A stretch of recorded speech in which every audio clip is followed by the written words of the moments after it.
কেননা বুঝতে একটু ভুল হয়ে গেলেই তো আর গন্ডগোল। অবিতর্ক্যম মদ ইচ্ছা বিলসিতম নত্বহং প্রাকৃত মনুষ্য ইতি অর্থ। তর্ক করে বাবু আমাকে বোঝা যাবে না। অনুমান প্রমাণে নহে ঈশ্বর তত্ত্ব জ্ঞানে। ঈশ্বরের কৃপা বিনা তারে কেহ নাহি জানে। ঈশ্বরের কৃপালেশ হয়তো যাহারে, সেই তো ঈশ্বর তত্ত্ব জানিবারে পারে। আর ঈশ্বরের কৃপা বিনা পণ্ডিত নহে কেনে, দেখিলে শুনিলে হো ঈশ্বর নাহি পারে। যদি ঈশ্বরের কৃপার লেশ মাত্র কারোর প্রতি হয় তাহলে তিনি বুঝতে পারবেন, না হলে নিজ চেষ্টায় নিজের বুদ্ধিমত্তায় আর যাই হোক ভগবানকে বোঝা যাবে না। তা কৃপাটা হয় কি করে? বলে কৃপা তো সরাসরি ভগবান করেন না, গুরু বৈষ্ণবের কৃপাকে অবলম্বন করে ভগবত করুণা নেমে আসে। গোস্বামীপাদ বলছেন, ভগবান যেমন গরুর বাহনে ভ্রমণ করেন, ভগবানের কৃপা তেমনি একা একা আসেন না। গুরু বৈষ্ণবের কৃপারূপী বাহনকে অবলম্বন করে ভগবানের কৃপা নেমে আসে ভক্তের কাছে। ভক্ত করুণারূপী বাহন, সেটা হবে কি করে? ভক্তির কৃপা পাবো। বলছেন আনুগত্যময় ভজন। ঠাকুর মহাশয় বলছেন, আশ্রয় লইয়া ভজে তারে কৃষ্ণ নাহি তজে, আর সব মরে অকারণ। কোথায় আশ্রয় নেবেন?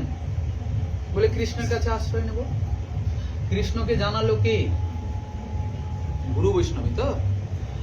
বলছেন ঠিক ঠিক গুরু বৈষ্ণবের চরণে আশ্রয় নেওয়াটাই হলো ভগবানের চরণে আত্মসমর্পণ।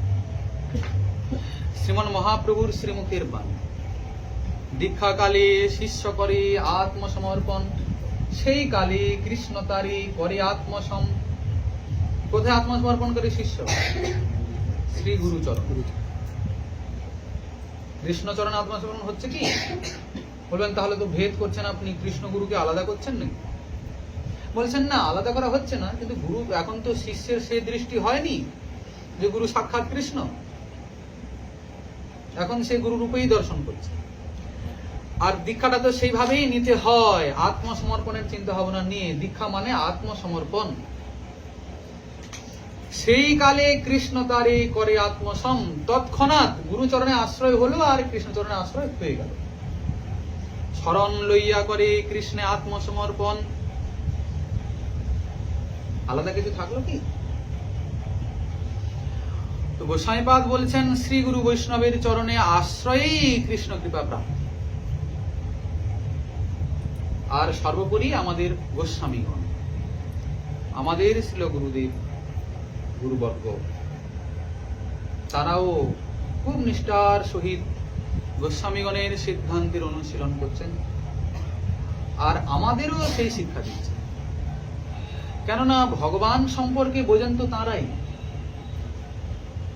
তাঁদেরই কৃপার প্রবাহ এই গুরু পরম্পরার মাধ্যমে নেমে আসছে। উনাদের লেখনীকে আশ্রয় না করলে কিন্তু আর ভগবানকে ঠিক ঠিক বোঝা যাবে না। এটা আমরা পূর্ব দিনের আলোচনায় যথামতি আলোচনা করেছি। গোস্বামীগণের যে অপার মহিমা, অপার করুণা, আগামী দিনেও আলোচনা চলবে।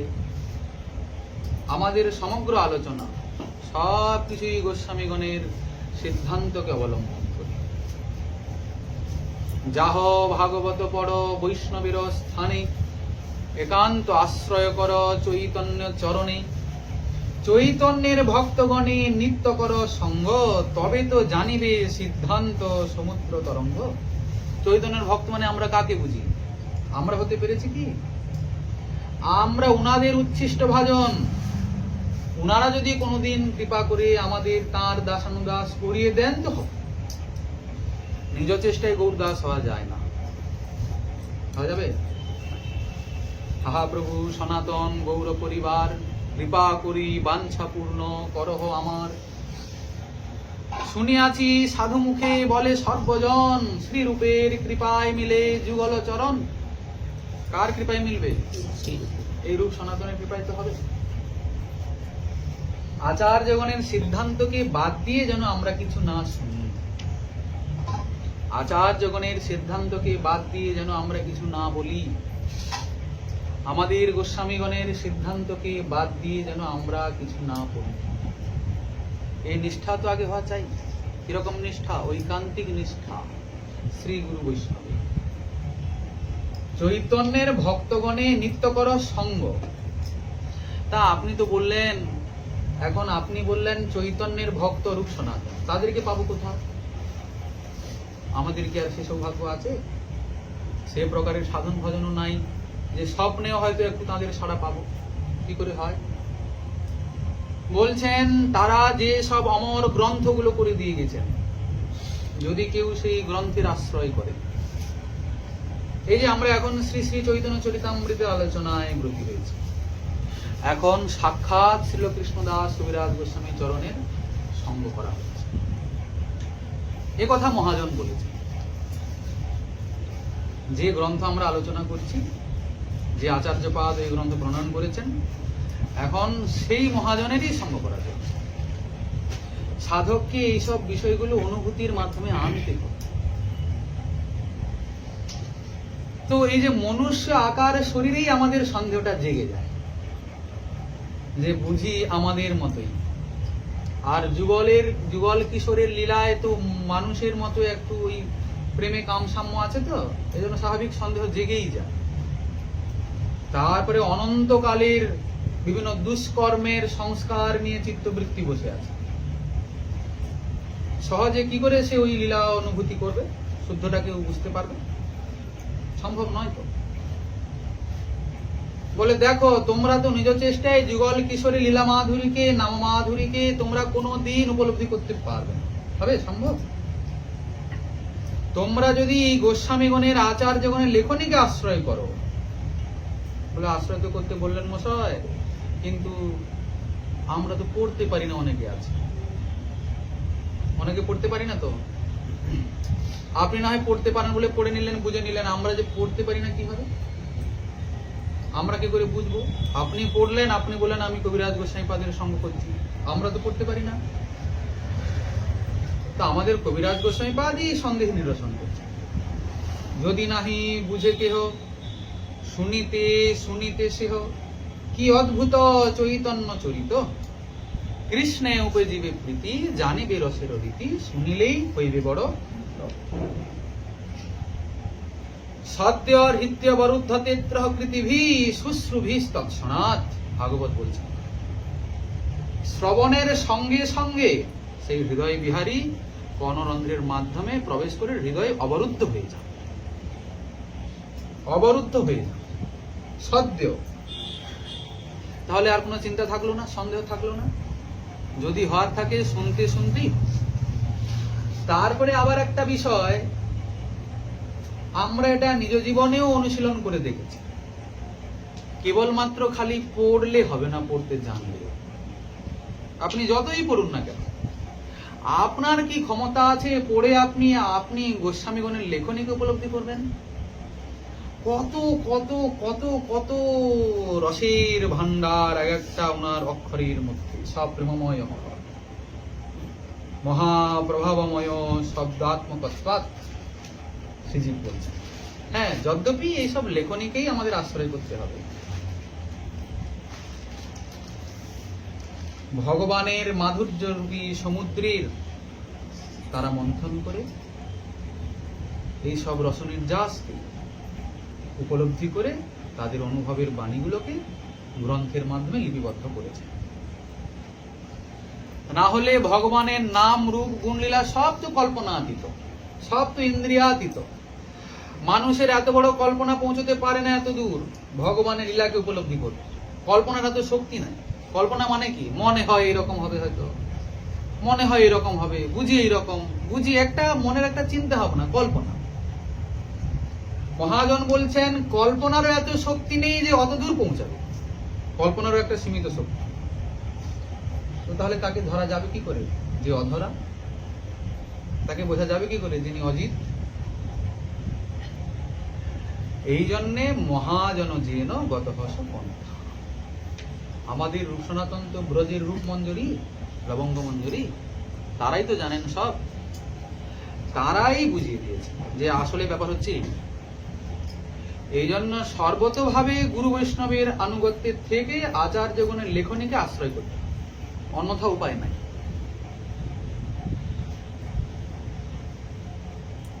তো কৃষ্ণের যতেক খেলা, সর্বোত্তম নরলীলা, নরবপু তাহার স্বরূপ। গোপবেশ, বেণুকর, নবকিশোর, নটবর, নরলীলার হয় অনুরূপ। গোস্বামীপাদ এই সিদ্ধান্তের সঙ্গে সঙ্গে এখানে ভজনের সিদ্ধান্ত দিচ্ছেন। কিন্তু আমাদের আচার্যগণের যত সিদ্ধান্ত, ভগবানের যত লীলা, সব কিছুর পিছনে কিন্তু একটা না একটা জীব শিক্ষা রয়েছে। ভগবানের প্রতিটা রসময় লীলার পিছনে একটা করে একটা না একটা জীব শিক্ষা রয়েছে। জীব কি করে ওইখান থেকে তার ভজন রসকে উপলব্ধি করে আর ওই রসময়ী ভজন অনুশীলন করে আর তার প্রাণের দেবতাকে পায়। তো সেটা আমাদের নিজ চেষ্টা উপলব্ধি হবার নয়। যখন আমরা আচার্যগণের লেখনীকে আশ্রয় করব, তখন ওই রহস্যগুলো উদ্ঘাটন হবে।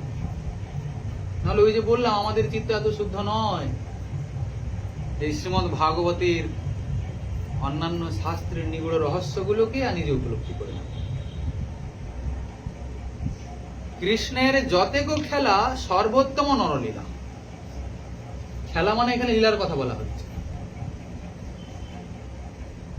ভগবান গীতাতে বললেন যে যুগে যুগে আমি অবতীর্ণ হই। কেন? পরিত্রাণায় সাধুনাম বিনাশায় চ দুষ্কৃতাম ধর্ম সংস্থাপনার্থায় সম্ভবামি। তো তাহলে ভগবান লীলা করার জন্য আসেন যুগে যুগে? বলছেন না, ওটা লীলা নয়। ওই যে বললাম আমি যুগে যুগে আসি এই কাজগুলো করতে, ওগুলো কেবল লীলা বলে না। ওগুলো ওনার একটা দায়িত্ব, কর্তব্য, ওগুলো করতে আসেন। জীবের প্রতি ওনার যে করুণা, জীব তো ওনারই। তো জীবের জন্ম দিয়ে তাকে পোষণ করে তার সবকিছুই তো ভগবানের দায়িত্ব, আর করছেনও তাই। তো সেই জন্য তার ভক্ত যখন কষ্ট পাবে, ভক্তকে কষ্ট থেকে তো নিবৃত্ত করতে হবে, ভগবানকে আসতে হবে। কিন্তু লীলাটা অন্য জিনিস। গোস্বামীপাদ বলছেন লীলা মানে নিশ্চিন্ত হয়ে আর আনন্দিনী শক্তিকে আশ্রয় করে এক প্রকারের খেলা খেলবেন, যে খেলাতে নিজে আনন্দ পাবেন আর ভক্তকে আনন্দ দেবেন, তাকে বলে লীলা। ওখানে কোনো দায়িত্ব নেই, কর্তব্য নেই, ওখানে কোনো মাথা ব্যথা নেই। বুঝলেন কি? কেবলমাত্র এক প্রকারের বিশেষ নিশ্চিন্ততার সহিত খেলা, তাকে বলে লীলা। আমাদের গোস্বামীপাদ সব থেকে উত্তম নায়ক নির্ণয় করতে গিয়ে কি বললেন? শ্রীকৃষ্ণ হয়েন ধীর ললিত, ধীর ললিত নায়ক। তার সংজ্ঞাতে কি বলছেন? বিদগ্ধ নবতারুণ্য পরিহাস বিশারদ নিশ্চিন্ত ধীর ললিত স্যাৎ প্রায় প্রিয়সী বস। নিশ্চিন্ত কথাটা এলো না? নিশ্চিন্ত না হলে আর প্রেমের লীলা করা যাবে না। জীবের যেমন ইন্দ্রিয়গুলো অপূর্ণ, ইন্দ্রিয়গুলো আমাদের অপূর্ণ কিনা? চোখ কতক্ষণ দেখতে পারবে? চোখের দৃষ্টি কত দূর পৌঁছতে পারবে? বলে একটা সীমিত। এই কান কতক্ষণ শুনতে পারবে? বলে একটু বেশি আওয়াজ হলেই আর মাথা ধকধকানি শুরু হয়, কান ফেটে যায়। ওর একটা সীমিত সীমা আছে, ততদূর পর্যন্ত শ্রবণ করতে পারবে। জিহ্বা কত রস নিতে পারবে? নাসিকা কত গন্ধ নিতে পারবে? উদর কত খেতে পারবে? সবই অপূর্ণ। এই অপূর্ণ ইন্দ্রিয়গুলো দিয়ে সেই প্রেমরস, প্রেম মাধুরীকে পূর্ণরূপে আস্বাদন করা কখনো সম্ভব নয়। ওর জন্য চাই পূর্ণ, সবকিছুই পূর্ণ, সবকিছুই যথাবস্থিত। নাহলে প্রেম এমন একটা তত্ত্ব, এমন একটা বিষয়, যাকে প্রাকৃত ইন্দ্রিয়গুলো দিয়ে, প্রাকৃত শরীর দিয়ে উপলব্ধি করাই সম্ভব, আস্বাদন তো দূরের কথা। প্রেমের বিকার বর্ণিতে চাহে যেই জন, চাঁদ ধরিতে চাহে যেন হইয়া বামন। কবিরাজ গোসাইপাদ বলছেন, দেখো যেখানে কৃষ্ণই ভক্তের প্রেমের বিকারের পার পান না, সেখানে জীবের কি ক্ষমতা বুঝে ফেলবে কৃষ্ণ প্রেমের কি মহিমা? হ্যাঁ, ভক্তকে নাচায় প্রেম, কৃষ্ণের নাচায় আপনি নাচয়ে তিনে নাচে এক ঠায়। বায়ু জইছে সিন্ধু জলের হরে এক কণ, বাতাস সমুদ্রের জল কতটা উড়িয়ে নিয়ে যেতে পারে? কত আর ওই তো বোঝাই যায় না, যায় কি? এক কণ। সেই রকমই কৃষ্ণ প্রেমামৃত যে সিন্ধু, সেই সিন্ধুর এক কণ জীবের হৃদয়ে ধারণ করতে পারে, এর বেশি না। বললেন না, বামন হয়ে যেমন চাঁদ ধরার ব্যাপার, তেমনি কৃষ্ণ প্রেমের বিকার বর্ণনা করার ব্যাপার। কৃষ্ণ যার না পান পার, তার গুণ বর্ণিবে কেবা ছাড় আর। অতএব বিষয়গুলো এত সোজা নয়, কেবলমাত্র অনুভব বেদ্য বিষয়। ওই সব বর্ণনে ভাষা হারিয়ে যায়, অনুভূতি তো আর কখনো ভাষায় সেই মতো বর্ণনা করা যায় না। কিন্তু ভাব তো আর ভাষাকে অবলম্বন করে প্রকাশিত হবে। কিন্তু ভাব এমন করে চাপ দেয়, আর ভাষাও চাপে পড়ে বন্ধ হয়ে যায়। তো যতটুকু না বললে নয়, ততটুকু মুখ থেকে গদগদ গদগদ হয়ে বেরিয়ে আসে। আমাদের মহাপ্রভুর কি হচ্ছে? যজ গগ মমপুরি গদগদ বচন। এটা হচ্ছে কেন? এখন ভাবের চাপে পড়েছে ভাষা। ভাব তো প্রকাশ হতে চায়, সে প্রকাশ হবে কি করে? ভাষাকে অবলম্বন করে। এটাই তো উপায় ভাবের প্রকাশ হওয়ার, অন্যথা সম্ভব নয়। তবে হ্যাঁ, সেই ভাব রাজ্যে প্রবেশ করা এত সোজা নয়। আমাদের আচার্যগণ তার সাধন দেখিয়েছেন। আদৌ শ্রদ্ধা, তত সাধু সঙ্গ, তত ভজন ক্রিয়া, তত অনর্থ নিবৃত্তি, নিষ্ঠা, রুচি, আসক্তি, ভাব।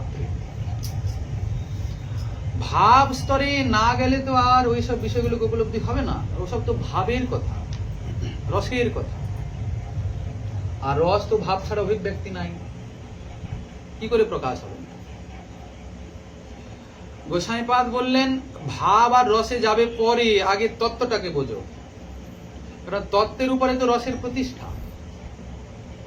তত্ত্ব ঠিক ঠিক না বুঝলে তো ও সরাসরি লীলায় যেতে গেলেই তো গন্ডগোল হয়ে গেল। এই জন্য গোসাইপাদ আগে তত্ত্ব বুঝাচ্ছেন। কৃষ্ণের যতেক খেলা সর্বোত্তম নরলীলা, নরবপু তাহার স্বরূপ। খেলা মানে লীলা বললাম আমরা। এখানে উনার কোন রকমের মাথায় চাপ নাই, উনি কেবলমাত্র লীলা করতে আসেন, লীলা করেন আর যান। চাপ নাই যে বললেন কেন 6 দিন বয়সে আর উনি এত বড় পুতনা রাক্ষসীটাকে মারলেন?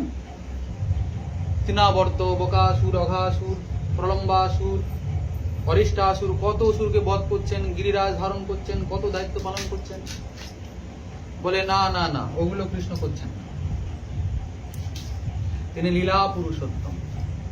ব্রহ্মার একদিনে তিনি একবার আসেন, তার সেই অন্তরঙ্গা শক্তি বলীয় সেই আহ্লাদিনী শক্তিকে আশ্রয় করে তিনি নিজে সুখ আস্বাদন করবেন, আর তার সেই প্রেমী ভক্তগণকে সুখ আস্বাদন করাবেন।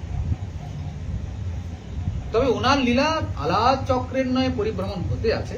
অদ্যাপিহ সেই লীলা করে কৃষ্ণ রায়, কোন কোন ভাগ্যবানে দেখিবারে পায়। এই ব্রহ্মাণ্ডে লীলার বিশ্রাম হয়েছে, অন্য ব্রহ্মাণ্ডে আবার লীলা শুরু হয়েছে। ভগবানের অচিন্ত স্বরূপ, অচিন্ত শক্তি, জীবের ক্ষেত্রে তা বোধগম্য নয়। কি করে সম্ভব এত সব?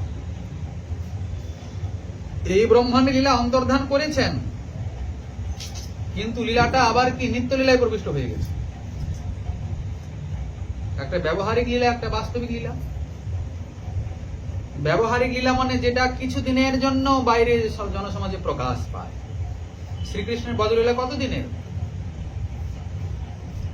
11 বছর 56 দিন না কত, তো ততদিনই। তারপরে সে লীলা অন্তর্ধান হয়ে গেল, নিত্য লীলাতে ওনার চলছে। কৃষ্ণ কোথায় পালিয়ে গেলেন সেরকম নয়। কোথায় চলে গেল লীলাটা? বাস্তবিক লীলাতে চলে গেল। বাস্তবিক লীলা মানে যেটা নিত্য চলছে, নিত্য লীলা যাকে বলে। ব্যবহারিক লীলা মানে ওই বাস্তবিক লীলাটাই কিছুদিনের জন্য বাইরে ফুটে ওঠে, তাকে বলে ব্যবহারিক লীলা। কিন্তু বাস্তবিক লীলা নিত্য চলছে। প্রকট লীলা, অপ্রকট লীলা। অপ্রকট মানে কি? নাই নয়। অপ্রকট মানে সেটা অন্তর্ধান হয়ে গেল, লোক চক্ষুর হারালো। কিন্তু লীলা নিত্য, লীলা চলছে। তা এই ব্রহ্মাণ্ডে লীলা চলছে বলছেন, আবার একটা অন্য ব্রহ্মা লীলা শুরু হয়ে গেল বলছেন। তো এ তো ওনার অচিন্ত শক্তিরই ব্যাপার। জীব হৃদয়ে কতটা ধারণ করতে পারবে? বলছেন কৃষ্ণের যতক খেলা সর্বোত্তম নরলীলা, নরবপু তাহার স্বরূপ। এখানে একটা খুব গুরুত্বপূর্ণ কথা আছে।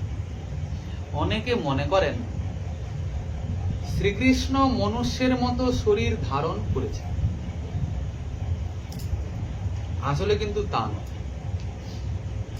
উনার যে প্রকৃত মূল স্বরূপ ওটা আসলে মনুষ্যের। শ্যাম সুন্দর শিখিপিঞ্ছ গুঞ্জা বিভূষণ গোপবেশ ত্রিভঙ্গিম মুরলী বদন, নরবপু তাহার স্বরূপ। এই বপু মানে শরীর, এই নর শরীরই তার স্বরূপ, কিন্তু সৎ চির আনন্দ দিয়ে গড়। মনুষ্যের শরীরটা যেরকম ভাবে পঞ্চ মহাভূত, পঞ্চ জ্ঞানেন্দ্রিয়, পঞ্চ কর্মেন্দ্রিয়, পঞ্চ তন্মাত্র, প্রধান মন বুদ্ধি অহংকার আদি দিয়ে স্থূল শরীর, কারণ শরীর, সূক্ষ্ম শরীর দিয়ে তৈরি। তো ভগবানের ভেতর থেকে বাইরে পুরোটাই সৎ চিৎ আর আনন্দ দিয়ে তৈরি, কিন্তু মনুষ্যের মতো দেখ। যত ভগবত স্বরূপ রয়েছে, রাম, নৃসিংহ, কুর্ম, বরাহ, বামন, বিষ্ণু, সবার থেকে ব্রজেন্দ্র নন্দন যে নরবৎ স্বরূপ ওইটাই শ্রেষ্ঠ স্বরূপ। এইটা শ্রেষ্ঠ স্বরূপ। ইনি সাক্ষাৎ অবতারী। শ্রীমদ্ ভাগবতের সার্বভৌম শব্দ কি? এতে চাংশ ফলা পুংস কৃষ্ণস্তু ভগবান স্বয়ং। এটাই তো ভাগবতের সার্বভৌম কি? কৃষ্ণস্তু ভগবান স্বয়ং। অনেকে অনেক সন্দেহ জ্ঞাপন করেন, অনেকে অনেক সিদ্ধান্ত পোষণ করেন। অনেকে বলেন যিনি রাম ভক্ত তিনি রাম। হ্যাঁ, ভগবানের স্বরূপের মধ্যে কোনো পার্থক্য নাই। ভগবান তো সবই রসময়, সবার মধ্যেই রস রয়েছে, সব ভগবানই রস। রস ভগবান তো সাক্ষাৎ রসই, রস বৈশ প্রজ্ঞানন্দং ব্রহ্ম। ভগবান তো রস ছাড়া কিচ্ছু না। কিন্তু তা হলেও একটা অংশ অংশী ব্যাপার আছে। তো কৃষ্ণস্তু ভগবান স্বয়ং, এক্ষেত্রে বিবেচনীয় এই যে কৃষ্ণ তো দ্বারকাতেও ছিলেন, মথুরাতেও ছিলেন, তার মধ্যে স্বয়ং ভগবান আবার কি? গোসাইপাদ বলছেন ব্রজেন্দ্র নন্দন কৃষ্ণ স্বয়ং ভগবান। ও কথা ব্রহ্মাজিও বললেন ব্রহ্মসংহিতা। ঈশ্বর পরম কৃষ্ণ সচ্চিদানন্দ বিগ্রহ, অনাদির আদি গোবিন্দ, সর্বকারণ কারণম। এখানে বুঝতে অসুবিধা হলেও আবার বুঝিয়ে বললেন রাম আদি মূর্তি সুকলা নিয়মেন তিষ্ঠন, নানা বকারম করধু বনেষু, কিন্তু কৃষ্ণ স্বয়ং সমভবৎ পরম পুমানজ, গোবিন্দম আদি পুরুষং তমহং ভজামি। রাম আদি মূর্তিষু কলা নিয়মেন তিষ্ঠন, মানে যত রকমের অবতার বর্গ রয়েছেন, কলা অবতার, লীলা অবতার, মন্বন্তার অবতার, যুগাবতার আদি, ওনার বিভিন্ন অবতার বর্গ, এইসব বিভিন্ন অবতার বর্গেতে বিভাজন হয়েছে। কিন্তু কৃষ্ণ স্বয়ং স্বয়ং সমভবৎ পরমঃ পুমান। পরম পুমান মানে পরম পুরুষ। ব্রজেন্দ্র নন্দন শ্রীকৃষ্ণই পরম পুরুষ, স্বয়ং ভগবান। এরকম হে গোবিন্দ, হে আদি পুরুষ, আমি আপনার ভজনা করি। এইসব বিষয়গুলোকে উপলব্ধি না করলে স্বয়ং ভগবানের স্বরূপ তত্ত্বকে উপলব্ধি সম্ভব না। আর ভগবানের স্বরূপকে আগে ঠিকঠাক না বুঝলে ঐশ্বর্য মাধুর্যে পৌঁছানো যাবে না। যাবে কি? আগে স্বরূপ উপলব্ধি চাই। তো যদি ভগবানের স্বরূপে প্রাকৃত বুদ্ধি হয়ে যায় তাহলে সে সব তো গেল, অপরাধ থাকবে কি না কপালে। এই জন্য খুব সাবধান হতে হবে। গোবিন্দ শরীর সত্য। উপনিষদ বলছেন কৃষ্ণ বৈ পরম দৈবতম, কৃষ্ণই পরম দেবতা। কৃষ্ণ বৈ পরমদেবস্তম ধ্যায়েত্তম রসেত্তম যজেত ইতি। কৃষ্ণই পরম দেবতা, ওই জন্য উনারই ধ্যান করবে, উনি রসের ঠাকুর, ওই রসকে আস্বাদন করবে, উনারই পূজা করবে। বলে দেবতা, বলে দেব মানে কি? দেব মানে শ্রেষ্ঠ। আর কৃষ্ণ কেমন দেবতা? পরম দেবতা, শ্রেষ্ঠ, সবার থেকে শ্রেষ্ঠ। কৃষ্ণ সবই হতে পারে, স্বয়ং ভগবান কি না? সব কিছুই ওনার সঙ্গে থেকে যাবে, সব সিদ্ধান্ত ওনাতে গিয়ে মিশে যাবে। উনি সাগর, যেমন সব নদী সাগর অভিমুখে গমন করে, সাগরে গিয়ে মিশে যায় আর যে নিজস্ব সত্তাগুলোকে হারিয়ে ফেলে, তেমনি সব কিছুই জগতে যা আছে সব ভগবানে গিয়ে বিলয় হয়ে যায়। কেননা তিনি সিন্ধু, অনন্ত ভাব রস ঐশ্বর্য মাধুর্যের সিন্ধু। ওনাতে গিয়েই সব পর্যবসিত। ওখানে কি না সম্ভব? সবই সম্ভব। শ্রীকৃষ্ণ স্বয়ং ভগবান। আগে ওই বিষয়ে দৃঢ় নিষ্ঠা আসতো, তারপরে তো ওনার নাম গুণ রূপ লীলায় আসক্তি হবে। উনি যে স্বয়ং ভগবান ওটা আগে উপলব্ধি চাই কিনা, নাকি? আমরা শ্রীমন মহাপ্রভুকে বুঝবো, শ্রীমন মহাপ্রভুর তত্ত্বকে আলোচনা করব, শ্রীমন মহাপ্রভুকে অবতরণ করব, কিন্তু তার আগে শ্রীমন মহাপ্রভু যে স্বয়ং ভগবান ওটা উপলব্ধি না হলে মহাপ্রভুর প্রতি শ্রদ্ধা হবে? সামান্য যদি মনে করি এই জগন্নাথ মিশ্রের নন্দন প্রতি দুলাল লোকে বলে, আমাদের মতোই তো ভাব ভাষা ওনারও। উনি একটু ভক্ত শিরোমণি। আমরা একটা কোন ক্লাসে পড়েছিলাম, উনি ভক্তি আন্দোলন করেছিলেন। ক্লাস 7 না একটা 8-এ কোন ক্লাসে একটা আমরা পড়েছি, ভক্তির আন্দোলন করেছিলেন চৈতন্য মহাপ্রভু, পড়েছিলাম না? বাস অতটুকুই কথা। নদিয়াতে তিনি এসেছিলেন, সেই যুগের তিনি ভক্তি আন্দোলনের প্রবর্তক ছিলেন, তিনি অনেক ভক্তি প্রবর্তন করেছেন, বাস ফুল স্টপ। তা বললে কি আর হয়? ওভাবে তো গৌরাঙ্গকে বোঝা যাবে না। আচার্যপাদ দেখাচ্ছেন কি করে বোঝা যাবে? আগে গৌর নিত্যানন্দের চরণের যারা দাসানুদাস, তাদের দাস হও, তারাই তো হাতে ধরে শেখাবেন, বোঝাবেন যে গৌরাঙ্গ আসলে কে। কি হৃদয়ে ধরে যে চৈতন্য নিত্যানন্দ, এসব সিদ্ধান্তের সেই পাইবে আনন্দ। হৃদয়ে যে চৈতন্য নিত্যানন্দকে ধারণ করবে, এইসব সিদ্ধান্তের সেই আনন্দ পাবে। তার হৃদয়ে আপনি খামোকা যাকে তাকে ধারণ করবেন কেন? নাকি আমার হৃদয়ে কৃষ্ণ আছেন ক্ষতি, আমার হৃদয়ে রাধারানী আছেন ক্ষতি, বলো ওই রাধা কৃষ্ণকে তোমার হৃদয়ে বসালো কি? এবার বলো। গৌরাঙ্গের যুগের মানুষ বলে সহজে রাধা কৃষ্ণকে হৃদয়ে ধারণ করতে পেরেছে, না হলে হবে না। তো আমরা সরাসরি লাভ দিয়ে আর রাধা কৃষ্ণের কাছে যাওয়ার চেষ্টা করি, কিন্তু মহাজন তো তা বলেন না। মহাজন বলেন রাধার মহিমা প্রেমরস সীমা জগতে জানালো কে, মধুর বৃন্দা বিপিন মাধুরী প্রবেশ চাতুরী সার, বরজ যুগতী ভাবের আরতি শপথি হইত কার, কে জানা? একশ চৈতন্য পরম করুণয়া সর্বম আবিষ্টকার। একাই শ্রীকৃষ্ণ চৈতন্যচন্দ্র পরম করুণার বশবর্তী হয়ে সেই সর্বাদ্ভুত চমৎকার ও লীলাবারিধিকে কলিহত জীবকে প্রদান করেছে, নাহলে কারোর ক্ষমতা নেই। তো শ্রীমন মহাপ্রভুকে আগে ভগবান রূপে মানতে হবে। গোস্বামীপাদ মহাপ্রভুকে ভগবান রূপে নিরূপণ করার জন্য আগে রাধা কৃষ্ণকে স্বয়ং ভগবান রূপে নিরূপণ করাচ্ছে, কেন সেই রাধা কৃষ্ণ তো মিলে গিয়ে মহাপ্রভু হয়েছেন। তা রাধা কৃষ্ণই স্বয়ং ভগবান যদি না বুঝতে পারলাম, তাহলে মহাপ্রভুকে ঠকাবো কি করে? কি আগে কৃষ্ণ স্বয়ং ভগবান, তারপরে রাধারানী। কৃষ্ণ যে স্বয়ং ভগবান এই আমাদের বিশ্বাস আছে তো? গোস্বামীপাদ বলছেন, আমাদের শ্রী নরোত্তম দাস ঠাকুর মহাশয় বলছেন, জগৎ ব্যাপক হরি অজভব আজ্ঞাকারী মধুর মূরতি লীলা কথা। এই তত্ত্ব জানে যেই পরম উত্তম, সেই তার সঙ্গ করিব সর্বথা।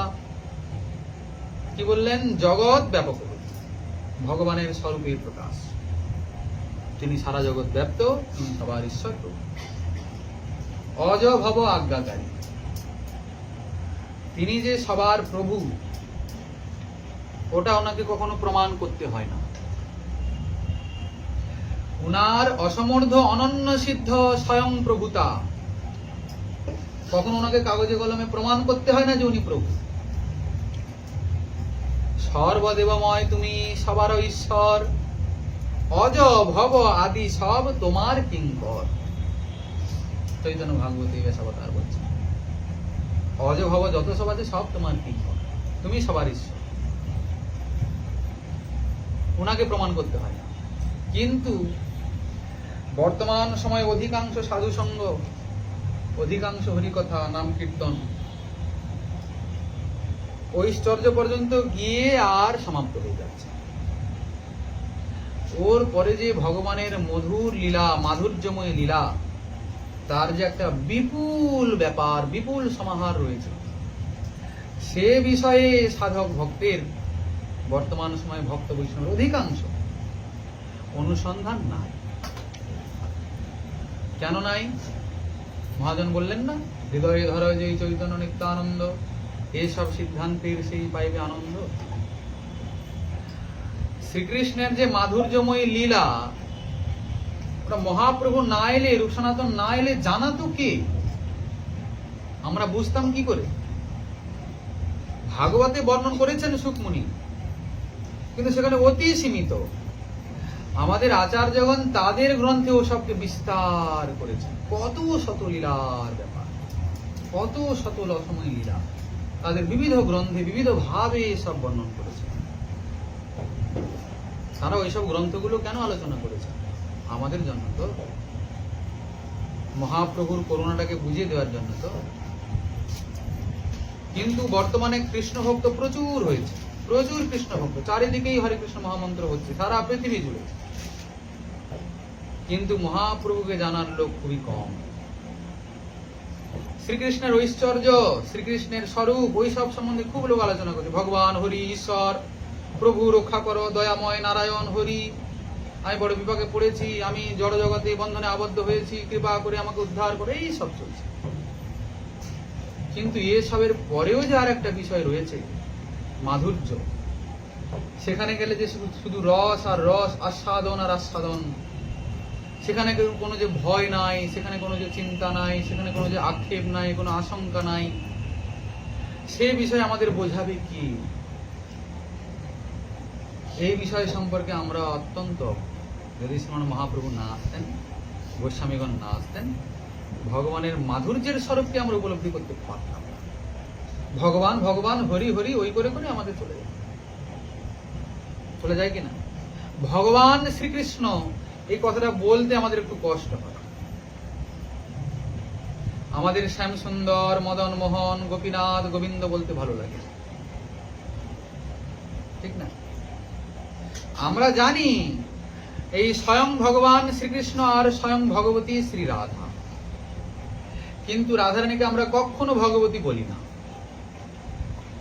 আর যদি সাধকের হৃদয়ে শ্রীকৃষ্ণ সম্বন্ধে ভগবান, রাধারানী সম্পর্কে ভগবতী এই ভাবনা থাকে, তাহলে এই মধুময় লীলার আস্বাদন হবে না। কিন্তু এই তত্ত্ব ঐশ্বর্যকে সাধককে পরিপুঙ্খানুভাবে আগে বুঝতে হবে, উপলব্ধি করতেই হবে, না হলে তার বোঝাটা ভুল হয়ে যাবে। কেন ভুল হয়ে যাবে? ভগবান লীলাগুলোকে তার প্রাকৃত মনে হবে। তখন যদি তত্ত্ব না বোঝে ভক্ত, ভগবান লীলাটাকে প্রাকৃত মনে হবে, প্রাকৃত নায়ক নায়িকার মতো মনে হবে, আর তখনই হয়ে যাবে ভুল, অপরাধ ঘটে যাবে, জন্ম জন্মান্তর ধরে আর হরিভক্তির রাস্তাটাই বন্ধ। অপরাধ হলে কি হয়? অপরাধ মানে অপমানে অপগত হয়। কিটা? রাত। রাত শব্দের অর্থ হলো সন্তুষ্টি। সন্তুষ্টি অপগত হয় যাহাতে তাকে বলে অপরাধ। বুঝলেন না? যে কাজটা আপনি করলেন ওই কাজে নামের অসন্তুষ্টি হলো, সন্তুষ্টি চলে গেল, এই জন্য হয়ে গেল নাম অপরাধ। আপনি এমন একটা কর্ম করে দিলেন, সেই কর্মে ভগবানের অসন্তুষ্টি হয়ে গেল, সন্তুষ্টিটা চলে গেল, অপমানে চলে যাওয়া, তখন হয়ে গেল অপরাধ। আপনি যখন ভগবানের এই লীলাকে প্রাকৃত মনুষ্যের মতো মনে করবেন, তো ভগবানের সন্তুষ্টিটা গেল কিনা? ভগবান অপ্রসন্ন হলেন, হয়ে গেল অপরাধ। আর অপরাধ বড় ভয়ঙ্কর জিনিস। এই অপরাধ আবার একটা অপরাধের জনক।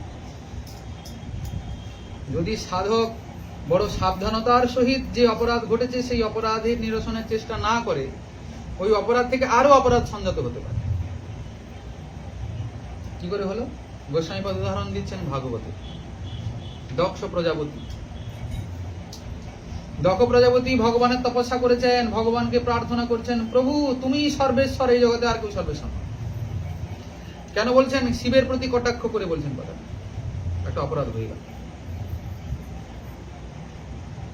কি অপরাধ হলো? মহাদেব তো বৈষ্ণব চূড়ামণি, বৈষ্ণবানাং যথা শম্ভু, অপরাধ হয়ে গেল তো। বৈষ্ণবের প্রতি কটাক্ষ করেছেন, ওই অপরাধটা আছে ভিতরে। পিতামহ ব্রহ্মা বললেন তুমি প্রজাপতি, তুমি প্রজা সৃষ্টি করো, যাও খুব প্রজা সৃষ্টি করো। দক্ষ 10,000 পুত্র জন্ম দিয়েছে, যাও তোমরা তপস্যা করো, তোমরা প্রজা সৃষ্টি করার জন্য যোগ্য তৈরি হও। তারা তপস্যা করে আসছে 10,000, পথে নারদ মুনি দেখতে পেয়েছেন। দেবর্ষিপাদ বলছেন দেখো দেখো কাণ্ড, এত লোক যদি একসঙ্গে প্রজা সৃষ্টি করে তাহলে জগতের কি হবে অবস্থা, এত লোক যদি ভক্ত হয় তাহলে জগতের কি করলাম। তিনি এসে উপস্থিত, দাঁড়িয়ে গেলেন সামনে। আরে দাঁড়াও দাঁড়াও, কোথায় যাও? বলেন দেবর্ষিপাদ দণ্ডবত। বলে দণ্ডবত, ঠিক আছে ভালো, তা তোমরা যাচ্ছ কোথায়? বলে আমরা এই তপস্যা করে বন থেকে আসছি। আচ্ছা, কি আগে উদ্দেশ্য? আমাদের পিতার আমাদের উপর বড় আশা ভরসা, আমাদের পিতা আমাদেরকে দিয়ে আর প্রজা সৃষ্টি করাতে চান, সেই জন্য আমরা তপস্যা করে শক্তি টক্তি নিয়ে। ও হো হো হো, দেখো দেখো এত সুন্দর শরীর পেয়েছো তোমরা, আর এইসব কি প্রজা টজা সৃষ্টি করে আর জীবনটাকে ধ্বংস তোমরা বরবাদ করবে। আচ্ছা তোমরা তো এত তপস্যা করলে, অনেক জ্ঞান বুদ্ধি তোমাদের রয়েছে, 10টা প্রশ্ন করে উত্তর দাও তো। 10টা প্রশ্ন করেছেন দেবর্ষি, উত্তর আর দিতে হয়নি, সেই থেকে সাদা এসেছিল আর লাল হয়ে চলে গেল গেরুয়া। দেবর্ষি বলেছেন ভালোই তো হলো, এত সুন্দর সুসংবাদ একটা ওদের পিতাকে না দিলে কেমন হয়। হ্যাঁ, দক্ষ প্রজাপতির কাছে এসে বলছেন জানেন আপনার 10,000 পুত্রকে আমি ভক্ত বানিয়েছি, সন্ন্যাস বানিয়েছি। উনি একটু মনে কষ্ট পেলেন, বলে কি অবস্থা, আমি জন্ম করি সৃষ্টি করার জন্য, আর একে কে যে করেছে এরকম, আমার ছেলেগুলোকে সন্ন্যাস বানিয়ে দিল। ও করেছে করেছে, কি করা যাবে, আর ভক্ত লোক তো ভক্তই বানাবে। ব্রহ্মার কাছে গেছেন, পিতামহ পিতা আপনি কি করুন কি করুন কি করুন, এই সব নারদ আপনার ছেলেটা বড় বজ্জা, এই আমার ছেলেগুলোকে সব সন্ন্যাস করে দিয়েছে।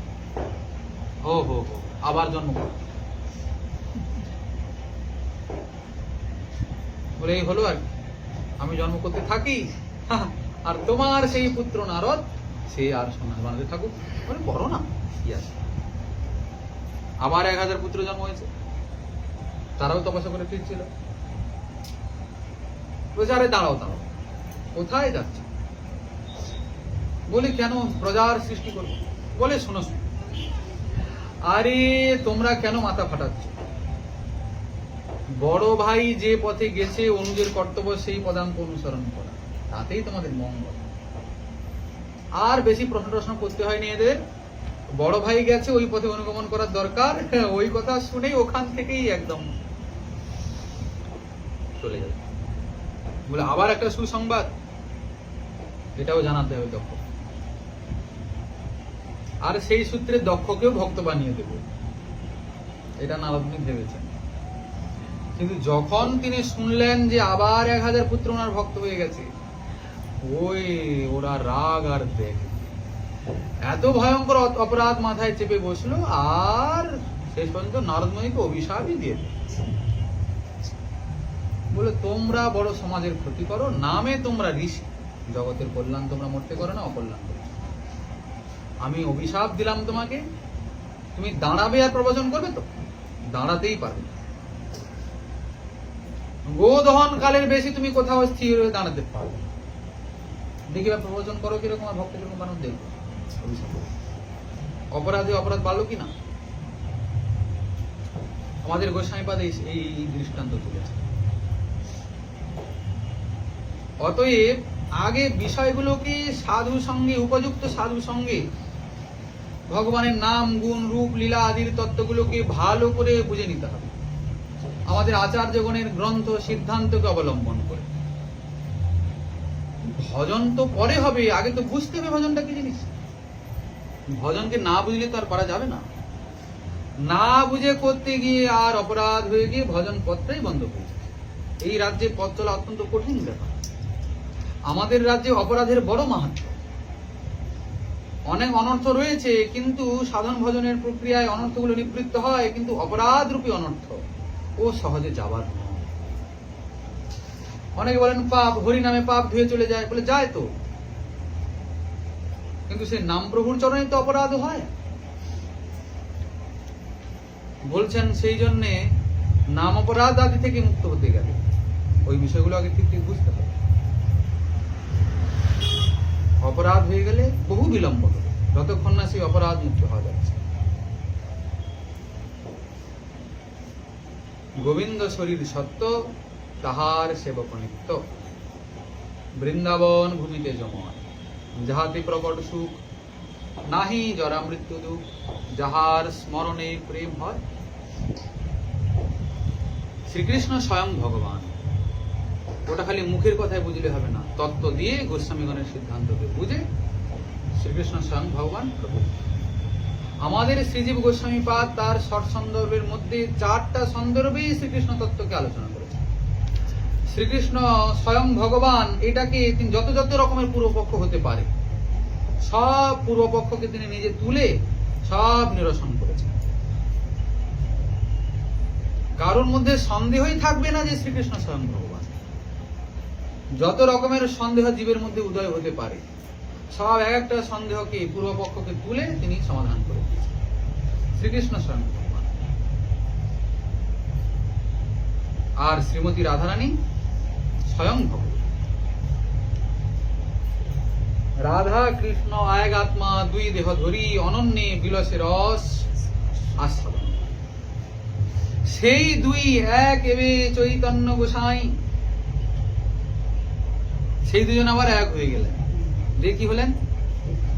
চৈতন্য গোসাই। ভাব আস্বাদিতে দোহে হইলা এক ঠাঁই। সেই ভাবকে আস্বাদন করার জন্য দুজন আবার এক হয়ে গেলেন। তার ভিতরে কিছু রহস্য আছে। তাহলে কোন ভাব আস্বাদন করবেন? যখন এক ছিলেন তখন তো সব ভাবের রসে মিলেমিশে একাকারই ছিল, সবই তো আস্বাদন, সব তো ওনার মধ্যে হচ্ছিল। এখন আবার কোন ভাব?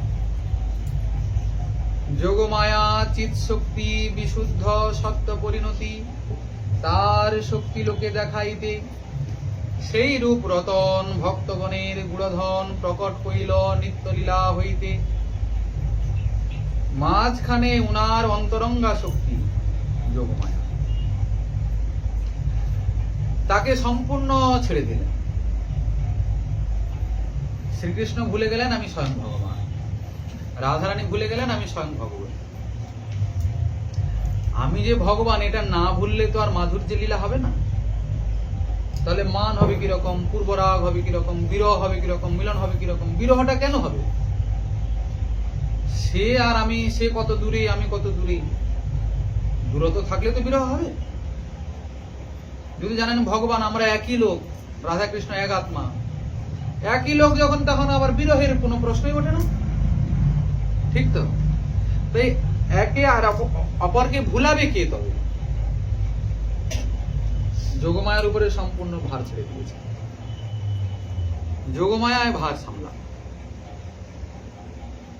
কহু মিলে কহু না মিলে দৈবের ঘটন।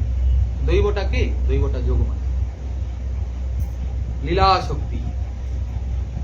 কখন মিলন হচ্ছে, কখন মিলন হচ্ছে না। সবসময় মিলন হতে থাকলে তো আর সেই মিলনের উৎকর্ষতা থাকে না, মাঝে মধ্যে বিরহ তো করাতে হবে। ওই লীলা শক্তি যোগমায়া করাচ্ছে। উনি তো সবার দৈব, উনার আবার কে দৈব হতে পারে? কিন্তু এই দৈবের উপরে উনি ভার ছেড়ে দিয়েছেন।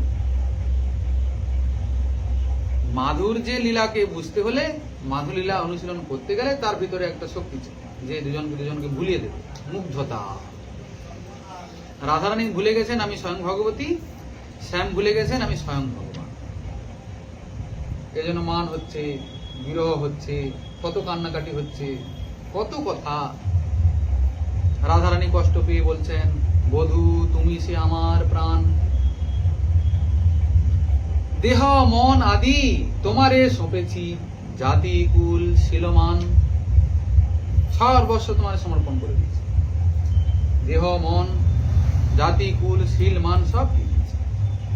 কলঙ্কি বলিয়া বলে সব লোকে, তাহাতে নাহি ক দুঃখ, তোমার লাগিয়া কলঙ্কের হার গলায় পরিতে সুখ। তিনি বা কলঙ্কিনী হতে যাবেন কেন? কিন্তু স্বয়ং ভগবতী। লোকে আমাকে কলঙ্কিনী বলে, অনুভব হচ্ছে কেন? না ভুলে গেছেন আমি স্বয়ং ভগবতী। আমি যে শ্রীকৃষ্ণের অন্তরঙ্গা শক্তি বলিয়েছি। আমরা রাধারানীর স্বরূপ আলোচনায় তখন বলবো এইসব কথা। সাক্ষাৎ মহাভাব স্বরূপিনী, ও কথা ভুলে গেছি। উনি জানেন আমি বৃষভানু নন্দিনী, আমি শ্রীকৃষ্ণ প্রেয়সী বরা,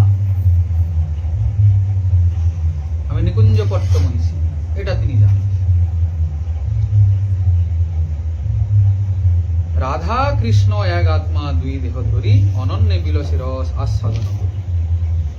গোস্বামীপাদ এই রাধা কৃষ্ণ নিরূপণ করতে গিয়ে আগে রাধারানীকে নিরূপণ করছেন। শ্রীকৃষ্ণ যে স্বয়ং ভগবান, এটা তো সবাই টুকটাক দেখা করে মানে। রাধারানীতে গিয়ে অনেকের সন্দেহ হয়ে যায়। সন্দেহটা কোথায়? অনেকে রাধারানী তো কৃষ্ণপ্রিয়া বরিয়সী মানেন, কিন্তু রাধারানীকে অন্যান্য নায়িকার সঙ্গে আবার এক করে ফেলেন। মনে করেন যে রাধারানীও তাহলে সমস্ত গোপিকার মতো সামান্য একজন গোপিকা।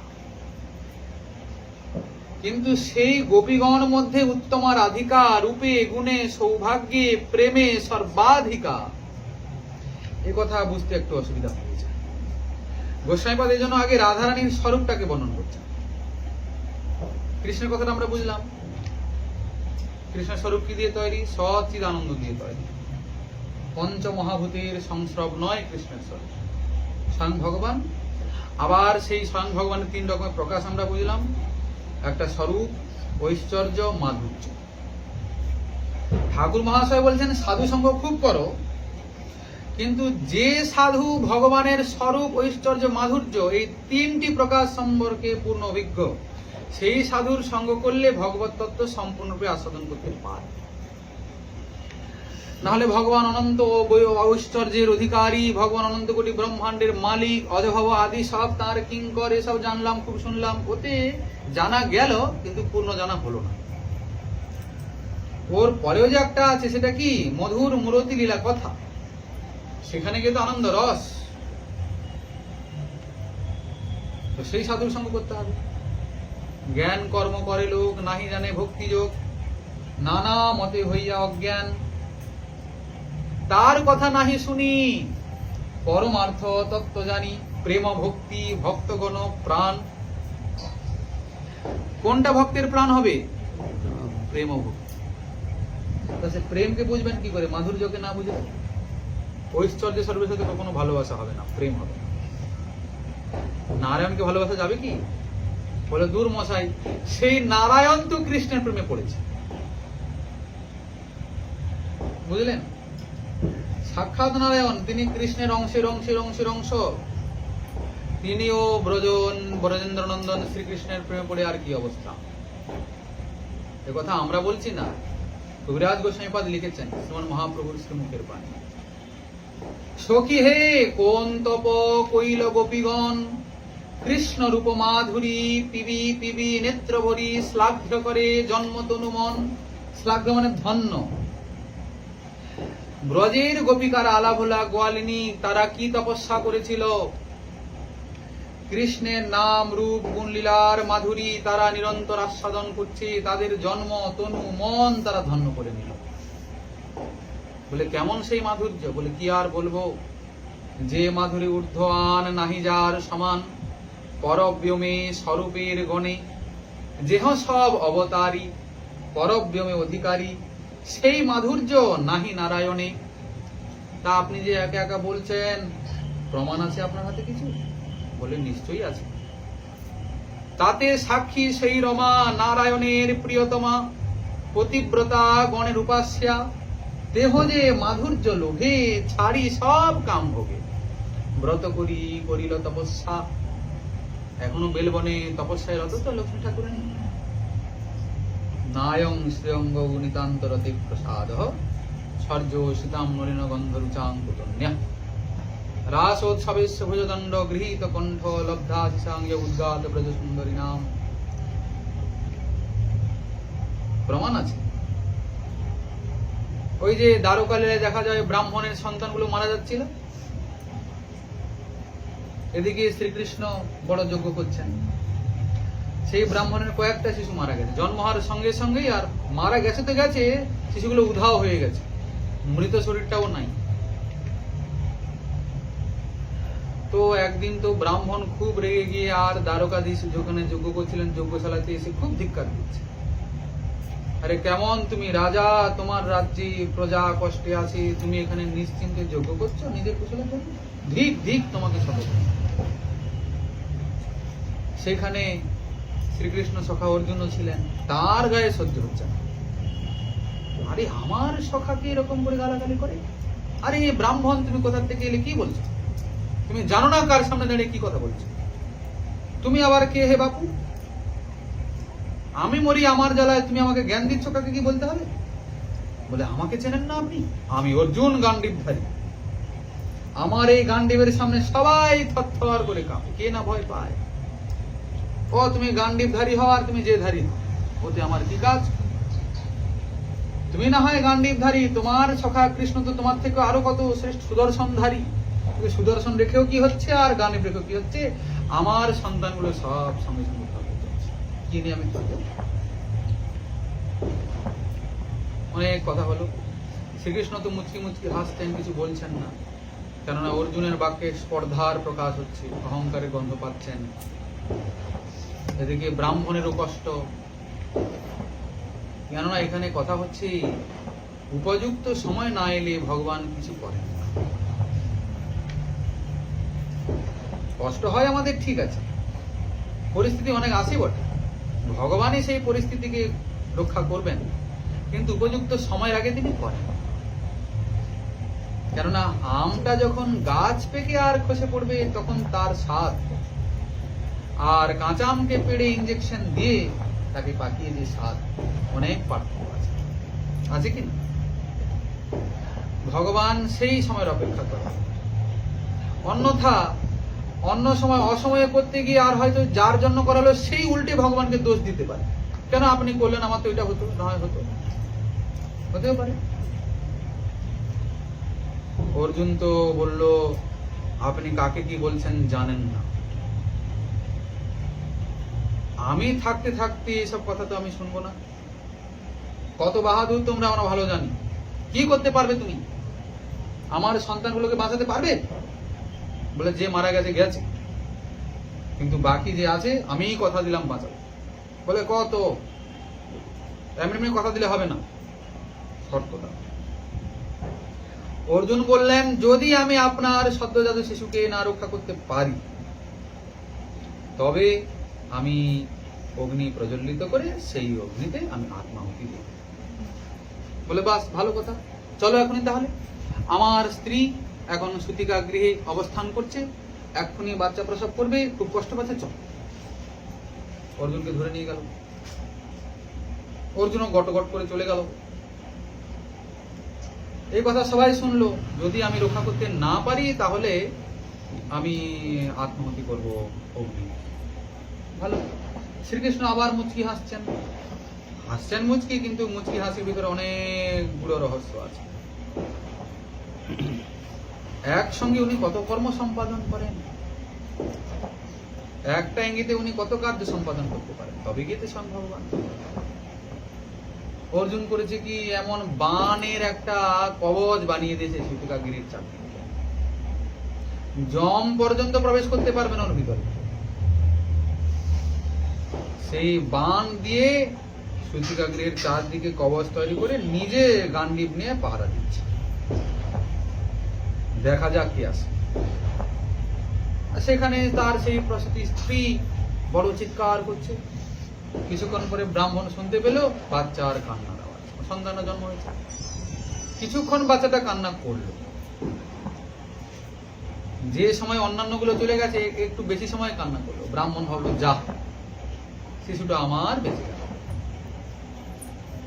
কিন্তু দেখতে দেখতেই হঠাৎ দেখে কি, হঠাৎ করে সেই যে বানের কবচ চুরমার হয়ে ভেঙে গিয়ে আর শিশুটা সমেত একদম আকাশে উড়ে চলে যাচ্ছে। সবার চোখের সামনে অর্জুন হাঁ করে দেখছে, কি হলো? আর চলে তো গেল, কোথায় গায়েব। ব্রাহ্মণের রাগ তখন দেখে, কি হলো, কি হলো, তুমি যে বলছিলে। অর্জুনও করলো কি, আর উপরে আকাশে চলে গেল, স্বর্গে গেল, দেবলোকে গেল, কোথায় কোথায় যেখানে যেখানে যাওয়ার থাকে সব জায়গায় গেল। সে জমপুরীতেও গেল, আগে জমপুরীতে গেছে, ওখানে যদি নিয়ে গেছে বলে আমরা তো জানি না। যমরাজ বলেছেন আমি তো জানি না, এরকম তো কোনো কেস আমাদের কাছে আসেনি। বলে তাহলে অন্য কোথায় যাচ্ছে বাকি দেখো বাপু, আমরা বলতে পারবো না। আমরা থাকলে দিয়ে দিতাম, তুমি কৃষ্ণ সখা বলে কথা, তাহলে আমাদের রাজ্যটা হারাবো নাকি, মরবো নাকি অসময়ে? যাও। অর্জুন স্বর্গে গেল, কোথায় কোথায় গেল, যেখানে যেখানে যাওয়ার থাকে সব জায়গায় গেল, যাওয়ার জায়গা শেষ। অর্জুন বেচারা আর করে কি, মুখটা নিচু করে ফিরে এলো। ব্রাহ্মণ বলে, এই জন্য বলেছিলাম, যেখানে সুদর্শনধারী শ্রীকৃষ্ণ চুপচাপ বসে আছে সেখানে তুমি বড় কথা বলতে গেলে। এবার আমার সামনে মর, প্রতিজ্ঞাত্মকের উপর। বলে আর কি করব, কি আর করার আছে। অর্জুন তখন তার বাণের দ্বারা অগ্নি প্রজ্বলিত করে সে অগ্নিতে প্রবেশ করতে যাবে, অমনে শ্রীকৃষ্ণ বলছেন, দাঁড়াও অর্জুন, দাঁড়াও। মরে যাও বললে কি মরা হয়? বাকি আছে। বলে আমাকে মরতে দাও কেশব, আমি আমার প্রতিজ্ঞাকে রক্ষা করতে পারলাম না, সামান্য একটা কারণে আমার এই জীবন রাখার দরকার, এখনো অভিমান আছে। যাই না, চলো আমার সঙ্গে, খুঁজতে আমিও যাবো তোমার। রথে বসলেন, শ্রীকৃষ্ণের রথে। কোথায় যে যাচ্ছেন অর্জুন কিছুই বুঝতে পারছেন। যেতে যেতে যেতে ব্রহ্মলোক পেরিয়ে গেলেন। এরপরে আবার কোথায় যাবে? দেখতে দেখতে ব্রহ্মাণ্ডের সপ্ত আবরণকে ভেদ করছেন, কত রকম, কখন অন্ধকার, কখন আলো, কখন কি। যখন অন্ধকার তখন সুদর্শন সামনে আলো দেখে দেখে নিয়ে যাচ্ছে। দেখতে দেখতে আর ব্রহ্মাণ্ড ভেদ করে ব্রহ্মাণ্ডের বাইরে চলে গেলেন। বলে কোথায় নিয়ে আসলে তুমি আমাকে? যেখানে শিশুটা গেছে সেখানে। কোথায়? কারণার্ণবসায়ী শ্রী বিষ্ণু শয়ন করে আছেন, তার সামনে গিয়ে উপস্থিত। শ্রী বিষ্ণু বলছেন, আসো, আমি তোমাদের অপেক্ষাতে ছিলাম। দ্বিজাত্মজাবে যুবয়োর দিদিক শোনা ময়োপনীতং ভুবি ধর্ম গুপ্তয়ে। আসলে এসব আমারই ক্রিয়াকলাপ। কেন? ওই যে দ্বিভুজ শ্যাম সুন্দরের যে রূপমাধুরী আমি আস্বাদন করবো কি রূপে, তাকে দেখবো কি রূপে? আমি তো ব্রহ্মাণ্ডের মধ্যে প্রবেশ করতে পারবো না। তোমাদের সেই যে নরবধ লীলা, নরনারায়ণ তো অর্জুন শ্রীকৃষ্ণ, তোমাদের এই রকমের নরবধ লীলার মাধুরী আস্বাদন করার জন্য এই কাজ আমিই করেছি। দুজনকে নয়ন ভরে আর মহাবিষ্ণু দর্শন করলেন। পরবর্তীকালে শিশুগুলোকে ফিরিয়ে দিলেন।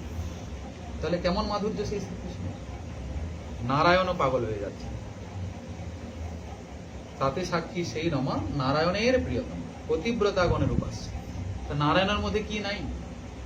সবই তো আছে। ভগবান তিনিও সবই করতে পারেন। সর্বভূতের অন্তর্যামী। কিন্তু নারায়ণের সব থাকতে থাকতেও নারায়ণের পদসেবাকে বাদ দিয়ে পতিব্রতা শিরোমণি ভগবতী লক্ষ্মী এই ব্রজেন্দ্রনন্দন শ্রীকৃষ্ণের মাধুর্য আস্বাদন করার জন্য ব্রজে এসে তপস্যা করছে। কত বড় ব্যাপার নাকি? তো এই সব যে মাধুর্যময় তার লীলা, এইগুলি যতক্ষণ না উপলব্ধি আস্বাদন হচ্ছে ততক্ষণ সেই সাধু সঙ্গ যথার্থ হচ্ছে না। ভগবান তিনি হরি, তিনি সর্বশ্রেষ্ঠ সত্য, ভালো করে কে না জানে। খালি এখানে আটকে গেলেই তো আর হলো না। গোসাইপাদ বলছেন ভগবান অনন্ত মাধুর্যকে ধারণ করেছেন কেন? তার ভক্ত আস্বাদন করবেন বলে। কি উনি পসরা সাজিয়ে বসেছেন, নাম রূপ গুণ লীলার মাধুর্য, অনন্ত মাধুর্য। তা যদি খরিদ্দার না আসে, তাকে ক্রয় না করে, তাহলে তার দোকানে সাজিয়ে লাভ। বলে এই যে আপনি দোকানের কথা বললেন, তা মূল্য দিয়ে তো কিনতে হয়, কোন মূল্য দিয়ে কিনবে? গোসাইপাদ বলছেন কৃষ্ণ মাধুর্যম প্রেমৈক আস্বাদ্যতম, প্রেম মূল্য দিয়ে ওই মাধুর্যকে আস্বাদন করতে, এছাড়া ওই মাধুর্য আস্বাদনের উপায় নাই। বিশ্বনাথ চক্রবর্তী পাদ বলছেন যস্য যাবান প্রেমা সতাবান কৃষ্ণ মাধুর্যম আস্বাদয়তি নদু সর্বে সমানম। যার প্রেমের জাতি এবং পরিমাণ যেরকম, সেই কৃষ্ণ মাধুর্যকে সেরকম রূপে আস্বাদন করতে পারে, সবাই সমান আস্বাদন করতে পারে। এগুলো বুঝতে হবে। মাধুর্য আস্বাদন না হলে তো আর কৃষ্ণকে উপলব্ধি করা গেল না। তার নামে যে কত আনন্দ, তার রূপের যে কি অদ্ভুত মহিমা। দেখা এলাম তারে সই, দেখা এলাম তারে, এক অঙ্গী এত রূপ নয়নে না ধরে। বাঁধিয়া আছে বিনোদ চূড়া নবগুঞ্জা দিয়া। কি বেঁধেছে? নবগুঞ্জা দিয়ে চূড়া বেঁধেছে, ময়ূরের পাখাটা তাতে দিয়েছে, হেলে আছে। কালিয়া বর্ণখানি চন্দনেতে মাখা, আমা হইতে জাতিকুল নাহি গেল রাখা। আমাদের মহাজন কত শত পদাবলী রচনা করেছে। ঢলো ঢলো কাঁচা অঙ্গের লাবণী, অবনী বহিয়া যায়।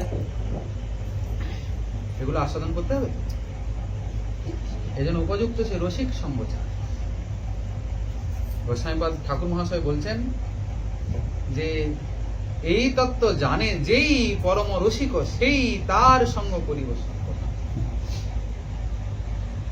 আর বর্তমানে যে হরি কথার মধ্যে আলোচনাটা আসলে কি হচ্ছে ওটাই আমরা বুঝতে পারি না। যিনি হরি কথার আস্বাদন করাচ্ছেন, তিনি তাকে তো কোনো না কোনো একটা কিছুতে ইষ্টে, কোনো না কোনো একটা স্বরূপে তাকে নিষ্ঠ হতে হবে।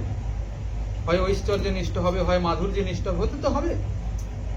ওনার কথাবার্তায় তা বোঝা যাবে তো। আসলে এই যে জ্ঞান কর্ম আদি যত রকমের যা কিছু আছে, যেগুলো আমাদের আচার্যগণ বলছেন বারবার শুদ্ধ ভক্তির এগুলো অন্তরায়। জ্ঞান কর্ম করে লোক, নাহি জানে ভক্তি লোক। এখন হরিকথা শ্রবণ হচ্ছে, হরিকথা শ্রবণ করে সংসারের প্রতি আসক্তি বাড়ছে কেন? অমুক করলে আপনার সংসারে মঙ্গল হয়ে যাবে, যদি আপনি এইটা করেন তাহলে আপনার সংসারে এই লাভ হবে, আপনি যদি অমুকটা করেন তাহলে আপনার টাকা অভাব থাকবে না। এসব তো আলোচনা হয় হরিকথার মধ্যে। এগুলো কি হরিকথার আলোচনার বিষয়? আলোচনা হচ্ছে। তাহলে ওই হরিকথা হচ্ছে, তার সঙ্গে জ্ঞান আর কর্মের মিশ্রণ আছে কিনা? আছে তো। তাহলে শুদ্ধ কথা হলো না তবে। এই জন্য ঠাকুর মহাশয় বলছেন তার কথা নাহি শুনি, পরমার্থ তত্ত্ব জানি। আগে পরমার্থের তত্ত্বটা জানো। সেটা কি না? প্রেম ভক্তি ভক্তগণ প্রাণ। পরমার্থ তত্ত্বটা কি? প্রেম ভক্তিকে পাওয়া। কেন? শুদ্ধ ভক্তি হইতে হয় প্রেমের উৎপন্ন। শুদ্ধ ভক্তি থেকেই তো প্রেম হয়। ভক্তি বিনা কৃষ্ণ কবু নহে প্রেমোদয়, প্রেম বিনা কৃষ্ণ প্রাপ্তি অন্য হইতে নয়। এটা সিদ্ধান্ত। তাহলে প্রেম কি করে পেতে হয় সেই সিদ্ধান্ত যদি আপনি না শুনলেন, না বুঝলেন, তাহলে সাধু সঙ্গ আপনার তো ব্যর্থ হলো। ঠিক তো? সেরকম প্রেমিকের সঙ্গ করতে হবে। বিষয়গুলোকে যথাযথ রূপে আস্বাদন অনুশীলন করতে হবে। নাহলে সাধু সঙ্গ করা হচ্ছে বটে, কিন্তু সাধু সঙ্গের মধ্যে টাইম পাস ছাড়া কিছু হচ্ছে না। সাধু সঙ্গ হচ্ছে ভগবানের নাম গুণ রূপ লীলার প্রতি যদি আপনার আকর্ষণ না জন্মালো,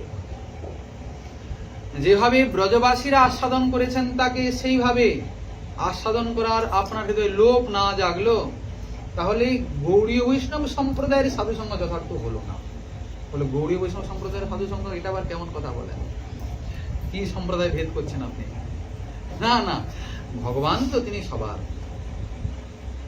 তার নাম রূপ গুণ লীলার আস্বাদনের অধিকার সবারই আছে।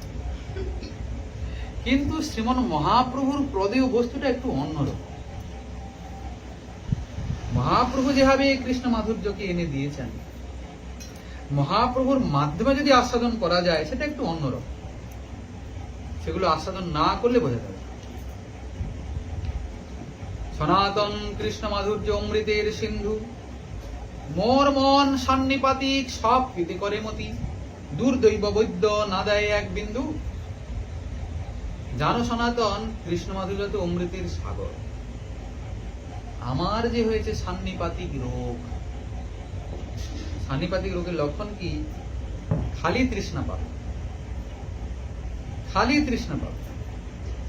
কিন্তু সেই তৃষ্ণার্ত ব্যক্তির সামনে এখন সাগর, আবার কিসের সাগর? অমৃতের সাগর, কিন্তু এক বিন্দু তার পান করা যাবে না।